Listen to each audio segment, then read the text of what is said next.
چل چل توپچی و سریکو و چل چل توپچی سریکو گفت که ما چی چل چل توپچی. آیا شما خوب چل چل توپچی؟ در لورستان چی لرلور است، در هر لرلور چی لرلور است. با قرآن بس است که بخی دود کدو.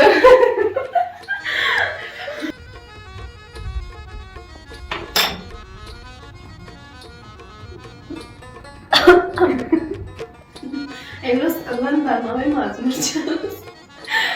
مرچ خواهد تازه چتنی کشتم دستم. سنگ شکنک، سنگ در سنگ شکنستان شکن است.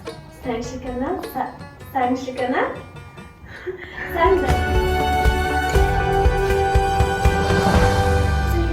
خب سلام مروه جان، خوش آمدی، خوب هستی؟ سلام به خودت زهرا جان و یک سلام جداگانه و خاص به شما بیننده خوبی تو چینل هدف. امیدوار هستم هر گوشه کنار دنیا باشین، همچنان جور صحتمند باشین هموطنای عزیز. ولی ها ما امروز یک گیم داریم که میخوایم چند سوال داشته باشیم. من زهرا جان میپرسم و همچنان زهرا جان از خودم که اگر جوابا را درست جواب دادن، سوالای ما را درست جواب دادن خب درست، اگر ندادن بازی 4 مرچ است و مرچ تازه است، مرچ خشک، نمک و همچنان چتنی است. باید یکیش 100% بخورن. حال دوستای عزیز تا آخر دم ما رو بیننده باشین، ببینین گیم ما بسیار خوب و جالب است. مروه جان دیگه دوستا اگر شما تا پایان بیننده ما رو همراه باشین که ببینیم ما روز چیکارا میکنیم دیگه. خدا خیر ما رو پیش کنه که بعد رقم چیزا دیگه هستن، مرچ خشک و نمک دیگه. مروه جان خدا کنه که سوالای خطرناک پرسان نکنی. نه والا سوالای ما اونقدر خطرناک نیست دیگه. دوستا قسمی که مروه جان گفته دیگه، مروه جان از ما سوال پرسان میکنه اگر ما جواب داده میشه، یعنی بدون از اینکه بگویم که هر دوش فقط یک انتخاب دارم که باید یکش انتخاب کنم دیگه، وقت من برنده هستم نمیتونم که از چیزا رو بخورم. اگر باز ما وقت مروه جان میگم که وقتی که ما سوال جواب دادم باید مروه جان یکش برش انتخاب میکنم که یکش بخوره دیگه. جواب داده نتونست باید 100% دیگه یکش انتخاب. مروه جان شروع کنیم به 100%. خب دوستا دیگه حق اولیت به خودت میتونی سوال بپرسی. خب اولا باید انتخاب میکنم که اگر جواب دادن نتونستی کدامشو بخوری. صحیح؟ صحیح. خب مرچ در خدمت است. هیچ گپی نیست. خب سوال من قسم است که در بین من و مونیکا جان بیشتر کدام ما رو دوست داری؟ الان نمیشه که دوستا گفتیم که هر دوشم انتخابش فقط یک انتخاب داره که اگر نتونست اگر نخواست میدونم ما چه بخوره، یعنی هر دوی ما دوست دارم ما چه دوستای بسیار یک سوال مشکل است به خاطر هر دویشان دوست و همکاری ما هستن و گفتم نمیتونم که باید هر دویش، یعنی مونیکا جان خفه نشه خود زهرا جان هم خفه نشه، هر دویش میگم. هر دوش گفتم امکان نداره، یا باید مرچ بخوری نوش جان کنی یا هم یک بار انتخاب کنی. خب یا میخوای یک جان فدایی کنی مرچ بخور. والا در این قسمت میخوایم جان فدایی کنم. نه خب باز نباید کلشه بخورم. خب فرق نمیکنه باید تا این نیمشو بخوری. صحیح. یعنی من دیگه باید بخورم. خدا نمیشم نمیگم پیگه که میخورم. نه دیگه باید جان فدایی گفتی دیگه سن صحیح بخورش. دوستای بسیار زیاد ظلم است. ظلم است. این است که من شما رو چقدر دوست دارم نخواستم که یک تان انتخاب کنم، مرچ انتخاب کردیم. خب اگر من میخوام که یک مانی یک مقار میشدیم.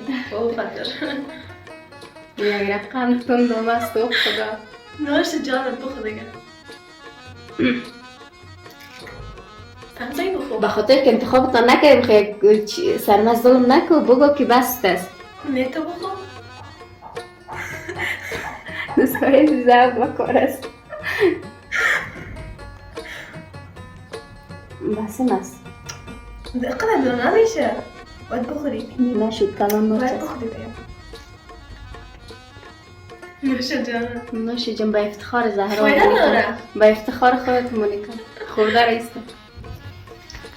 واقعا قرآن بس است که بخی دود کدو. واقعا چه فایدم که ما واقعا دوست داشتی. تشکر از مروه جان. خب حالا اجازه است که یک ذره بخورم؟ سعی اجازه است نمی‌فهمم.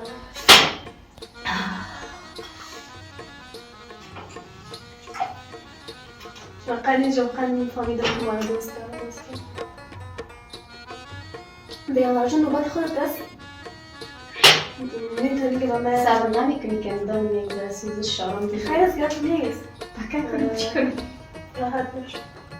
زهرا جان سوال من قسم است که از ما باید انتخاب کنی بین دو شخص مهم زندگی. از بین پدر مادر کدامش انتخاب میکنی؟ خب من از نوع چه راستی من میخوایم که یک قاشق مرچی خشک بخوری. یک قاشق پول نمیه نیمه چون که تو عمر کلا نخورد. سعی که دوستایی مرچی کلان هم نیمه کردن یک قاشق نمیخوایی که بخوره. با نظر من دوستایی خودم مثلا خوب باز خشک است. این تند است. این بعد رقم تند است. اگر قاشق پول نمیخورم نمیخورم چون دوستان مادر پدر کس دیگه تو نمیشه که اش انتخاب کنیم چون که هر دوش به ما خیلی زحمت کشیدن و وقت از ما مثلا نمیتونیم ادا کنیم به خاطر دیگه من هر دوشو بیشتر دوست دارم و هیچ فرق هم بینشون نیست و به خاطر بخوام میشم خوش نوش جان. بخیر اول باشه یک گلاس آب تیار بندازم چون که وضعیتم وضعیتم خراب نشه. میریم قضیه خب دندوکش نمیدی؟ اما لیمون نشده. بس است بلی از خدا نکن. اینه بس است. تون دست زیاد کن نظره. نه تابان کن نخوردیم.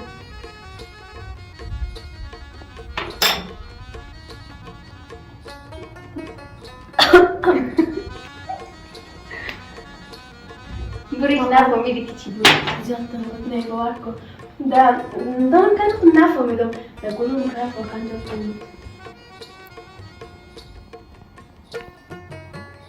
خب میبرشی زهرا جان دیگه بخیر پدر مادر این کارا خیلی است.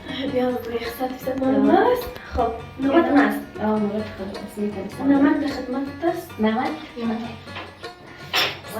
مشکل نیست.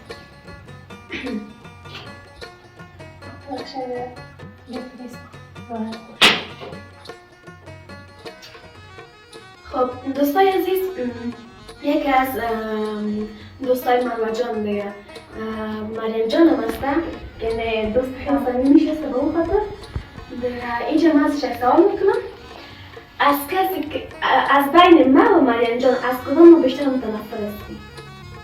والا هیچ قسم سوال هست باید یا نمک باید بخوری یا جواب من اصلا از هیچ کدام تا متنفر نیستم. دوستای عزیز چه قسم سوالا میپرسن.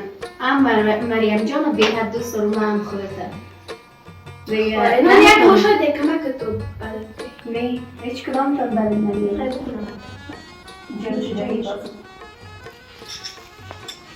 در کل دوستای عزیز سر دوستا میارن بس است اما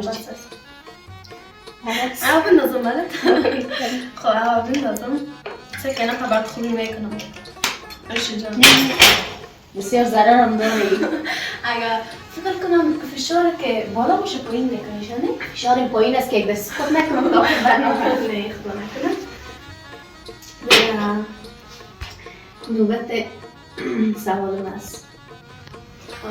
دوستای عزیز طرف سر دوستایم رفتنی یک دفعه باش ما سر دوستایش برام چی کار میکنه این دختر؟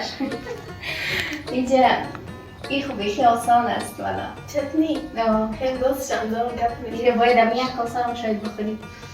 خب سوال ما زهرا جان از دوستای خودت از بین مونیکا جان و مروا جان کدامش؟ خودت مونیکا یعنی کدام تا دوست دارم؟ کدام ما را از کدام ما نفرت داری؟ نفرت دارم؟ از هیچ کدام نفرت دارم؟ نفرت چه دیدم چقدر بخورم؟ بگه میتونی به نظر که زیاد دوستای اسمت دارم هست گپ نیست کاش امیر با من انتخاب میکردی که من کاش امیر خواهم فکر نکردی خواهرم دیگه اما دند است آره کی گفته که 3-4 قاشق بخوام یکیش بس خودت گفتی دیگه نه من خودم میتونی. خب نورا جان به سوال بعدی من قسم است که در بین خواهر یا مادر جانت کدامش بد لباس است؟ یعنی لباس خراب میپوشه یا بعد مش خوش که پیشنهاد میکنم سیست اگر گفتن جان دادن تانستی تو میتونی روش جان دوستان اگر جواب داده تانستی باز نباید مش خوش کنم اگه جواب داده تونستم باید خودت بخوری. دوستای عزیز، قسمی است که مادر جان هم لباس درست میپوشه و همشیری هم دیگه من در بین اینا هم چیز گفته نمیتونم. بختر ارزیش هم تو چی میگن بیست هستن. چی بی نوشتم. تشکر. دوستان میگیم که اینه دوستای عزیز نگو که ببینم. اما اندازه خودت خورده بودی.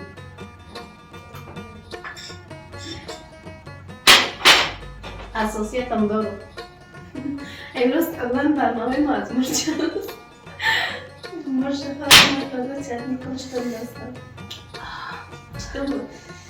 بله خمزه دار. خب نوبت خود سوال آخری ماست دوستا که دیگه ببینیم مرجان از من چی سوال میکنم. سوال ما قسمی است، مثلا مادر جان آشپزی میکنه و دیگه اما چیزی را که آماده میکنه مرچ هم نداره، نمک هم نداره، دیگه سوخته. تو بسیار بی حد گشنام هستی، مثلا از وظیفه میری چی میکنی؟ اون غذا رو میخوری یا نه؟ نمیخورم. مادر جان تو آماده حساب خوش نمیخورمش. یه چیزی سیاد هستم نمیخورمش نمیکنم. اینه باید 100% میخوردی وقتی مادر چقدر زحمت کشیده. جواب کردش من جواب دادم. جواب صحیح دیگه هیچ باید این ماست بخوره بخاطر که مادر چقدر زحمت کشیده آخر عمر. ببینید بخاطر خوشی مادر، یعنی من پس میگفتم بخاطر خوشی مادر آیا اون رو میخوری یا نه؟ که مادر تم زیاد زحمت کشیده باید غذایش آماده شود. نمیخورمش. صحیح؟ نمیخوره دوستایت باید مرچ بخوره. نه مرچ باید بخوره چه من جواب دادم. خب دوستا خب روای برنامه ما قسمه بود که یعنی کسی که جواب میده فرق نمیکنه که طرف چی میگه، نمیگه یا میگه. دیگه من جواب دادم. خوشیش نگفته بود. خوشی مادر تو جواب. خب من جواب برای تو جواب کردشتی گفتم نه. صحیح. گوشنگی رو قبول دارم تو دیگه سوخته بینم. اما خوشی مادر رو ندارم. مادر رو خودش هم میگه که نخو مجلس میشی. یک نمک نداره روز خودش سوخته. سوختگی رو کی میخوره؟ ماجه شاید بارم پیدا یعنی اونقدر سوختگی رو میره که عمده باشه، فقط هم کمش سوخته باشه. جواب من نخیلی صحیح نکنید. خب دوستای عزیز این گیممون به پایان رسید. گیممون خلاص شد. بله دوستای عزیز و نگفته نماند که یک گیم دیگه هم داریم که میخوایم یک جمله رو بگویم. زهرا جان باید او رو 5 بار تکرار کنه. مثل یک چالش هست. خب زهرا جان آماده هستی؟ بگو که 5 بار باید تکرار کنی. البته تیزیست اما مثلا زمان تعمیر کنم. سنگ شکنک سنگ در سنگ شکنستان شکن است. این رو باید 5 بار بگویی. 5 بار؟ بله. ای باید تکرار کن. سنگ شکنک که سنگ در سنگ شکنستان شکن است. سنگ شکنک در سنگ شکنستان شکن است. سنگ شکنک که سنگ در سنگ شکنستان شکن است. یعنی دوستای عزیز 3 بار برش گفتیم. دوستای عزیز خیلی سخته است. سنگ شکنک در سنگ شکنستان شکن است. سنگ شکنک کی سنگ در سنگ شکنستان شکن است. سنگ شکنک که در سنگ شکنستان شکن است.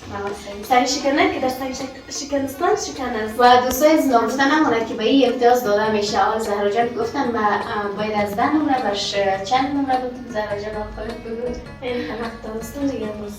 خب برو یک نمره شکر میکنم 9 نمره برش میتونم. وقتی گفته تانیست. واقعا داور خوبی بودی. خب آن نوبت خودت از میتونی کنم جمله داشته باشی. از من خب خودت چیز رکمان میگم 5 بار تکرار کن. کشتم شپش کش 6 بار. خب کشتم شپش کش 6 بار. کشتم شپش کش 6 بار. کشتم شپش کش 6 بار. کشتم شپش کش 6 بار. درست شد؟ والا دیگه نوبت دای آفریدار سرایی. تشکر. این دوستان یا برادرم خوب لایق از داده چالش را. خب آن میگم که چالش دور نمی‌رسیده که باید یک جمله دیگر نوبت ماست که باید بگویم. بگو 5 بار باید بگویی. اما به نظر من یکم مشکله که 3 بار باید بگویم. تفیزید در لورستان چی لره لور است، در هر لره نور چی لره لور است. در لورستان؟ در لورستان چی لره لور است، در هر لره نور چی لره لور است. در لرستان چی لرلور است؟ هلارو لرلور لام به گلشه. در لرستان چی لرلور است؟ در هر لرلور چی لرلور است؟ بسیار در لرستان چند لرلور است؟ در هر لرلور چی لرلور است؟ این واقعا تحت از من بیخی کلان انکار میکنم ایش نمیگم بیخی صفر مگه امتیاز بگم نمیتونم این دوستای از دیگه 5 نمره برش میتون بخاطر یک نیمه یک گفت اینا میتونی خود زهره جان از من بپرسی اگه کدام چالش داری. خب خودتان بپرسین بهتر است. خب حالا یکی رو من بپرسم که بسیار دیگه مشکل است. شاید خودمون صحیح گفتن نتونم. چل توپچی و سریکو و چل توپچی سریکو گفت که ما چی چل توپچی؟ آیا شما خوب چل توپچی؟ اینم میشه که بگویی. خب چل توپچی ای سرکو و چل توپچی او سرکو گفت که چند چل توپچی در ای سرکو اما تو یک سنستا برد آمد بازوش به او گفت چند چل توپچی داره قبول نیست دوستای هیچ یک شما قبول نیست. این کلمه تا قسم زبان آدم چی میکنم؟ چه قسم مردم کلا نمیشنم که بگوی خیلی سخت سوال کرد چالششم خیلی سخت بود دیگه. دوستای عزیز نمیکنم چالش به نظرتان چه قسم بود؟ خب دوستای عزیز خدا کنه که از که ما خسته نشده باشیم دیگه ما باز هم قصه خدا می داشته باشیم دیگه. ماما جان کم از طفولیت با ما قصه کن بو که چه قسم خاطره داشتیم دوران طفولیت هم خاطره جالب شده بود دوستا قصه کن. خب زهره جان دوران طفولیت خب بهترین دوران است به نظر من. واقعا بهترین دوران و پاکترین دوران است.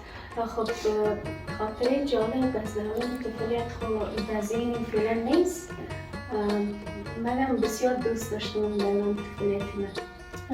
بسیار خوب. یعنی هیچ خاطره فعلا نیست که فعلا نمیگه کار جالب انجام داده باشی. شاید انسان همگی در دوران طفولیت بسیار کارهای جالب انجام میده. خب من فعلا در ذهنی موجود خاطر من نیست. خب میتونی زهره جان خودت در این جواب بدی به من در دوران طفولیت؟ خب ماما جان ما تعریف نمیکنم تا به حال شخصا که خود گناه کرده باشه مستقبل نزدم به خاطر یک سنفیت کم که کار چی کرده بود به او خاطر کلا صنف لط خوردیم به او خاطر دیگه خود شخصا خود خب گفتن بهترین که سنفیت که چیکار کرده بود چیکار انجام داده بود وقتا چیکار تنلت خوردی؟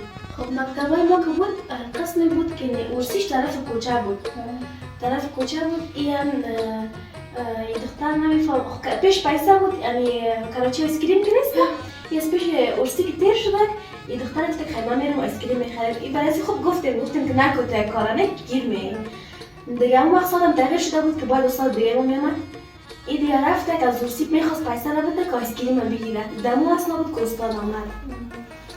استاد آمد به خاطر از او کلن مولد خوردیم کل مولد خوردیم دیگه دیگه شخصا دیگه که شوخی کرده باشه یا بخاطر کدام درس نخوانده نمینه لط نخورد. بسیار خوبه نام خدا دوستان عزیز زهره جان قسمی که گفت بسیار دختر لایق بوده که اصلا لط اینا درباره فرار اینا نگفتی کدامت از مکتب گریزی کردی یا نی؟ هیچ وقت مکتب گریزی نکردیم چون که به نظر من دخترها که هستن کلان کارشون خیلی درس خوان هستن و اصلا تا چیز فکر نمیکنن درباره فرار اینا دیگه بچه ها رو گفتن نمیدونم بچه ها خوب این کارشان است باز نکرد که ما رو توجیه کردیم دیگه بعض بچه هستن که فرار میکنن از مکتب اینا که به درس علاقه ندارن و دخترها که هستن کلان کارشون دیگه همون تو باید قرآن هستن دیگه در چیز از ذهنشان نمیه که فرار کنن از مکتب. دقیقا.